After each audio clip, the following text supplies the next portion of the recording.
In some ways it's getting back to normal quite quickly really. I mean, banks are open, shops are open, you see lots of street markets, people selling food, sort of fruit stalls and vegetable stalls, people coming and going, things like that. The other thing that really strikes you as you drive around Port-au-Prince though are these sort of spontaneous camps that are set up everywhere on dual carriageways. Even on the island between the roads there are these temporary shelters where people have pulled together the very plastic sheets that agencies are giving out, tents that we've been giving out, and set up their own homes in these tiny places.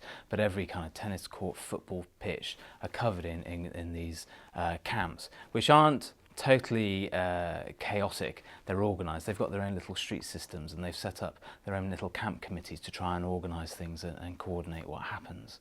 When you start talking to people, you realise they're still dealing with a lot of bereavement. They're still dealing with lots of questions about what's my future hold for me. Families are separated in some of the camps. I observed there didn't seem to be many children around, and when I asked about this, parents said, well, they'd sent their children out to the city to stay with relatives in the country, but because their work was in the city, they were staying in the city.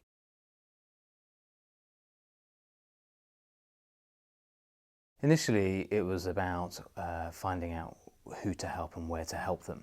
But now systems are in place and the partners are doing their second and third distributions of a range of things. That might be food, but some of the partners who initially were distributing food because that was seen as the primary need have now started distributing money and actually giving people cash so that they can choose for themselves what they need, whether that's more food or whether that's clothes or some other needs.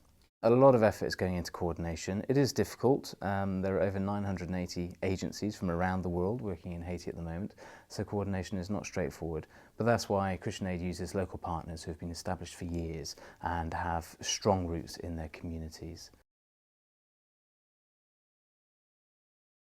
The next question for many people who have lost their jobs is how do they build back their own livelihoods, which means things like working in the agricultural sector, which means things like working with small businesses, helping women who had a small business selling things, giving them the capital to restart their business so they're not dependent on aid for years to come, but they can quickly get back on their own feet. I met one lady who had left Port-au-Prince because of losing her house with a family and was staying with relatives. And the partner, Coral, had given her some cash. She was a tailor by background, so she had used this to buy some of the tissue for designing clothes, bought some cloth, made some clothes and sold them and made a profit. And that was pleasing, one, because she was increasing the value of what she'd been given, but also it was giving her dignity. It was giving, she was taking charge of her own recovery. The big question is how you get from here to the obvious return to normalcy and this whole idea of building back better. But when you have people living in camps, sorting out issues over who owns the land, who do you prioritise for building shelters first?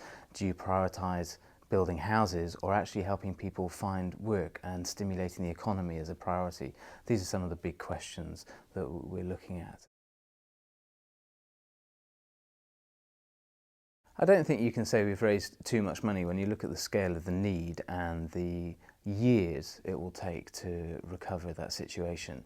I don't think you can say we raised too much money. You can imagine if London lost a huge number of its buildings, the sheer cost of replacing those buildings alone, let alone restarting the economy, investing in schools, there's going to be huge needs for years to come. So no, I'm sure we won't have any trouble spending the money well. That the future is not like the recent past. I think when you talk to many Haitians, they see it as an opportunity to come together. It's an opportunity for unity in a way that perhaps there wasn't before such a tragedy. But it's also an opportunity to really question the development path that Haiti had been taken, to take on something new, to look at how their whole economy is structured, how their whole political system works. I think is a real opportunity for change and a better future.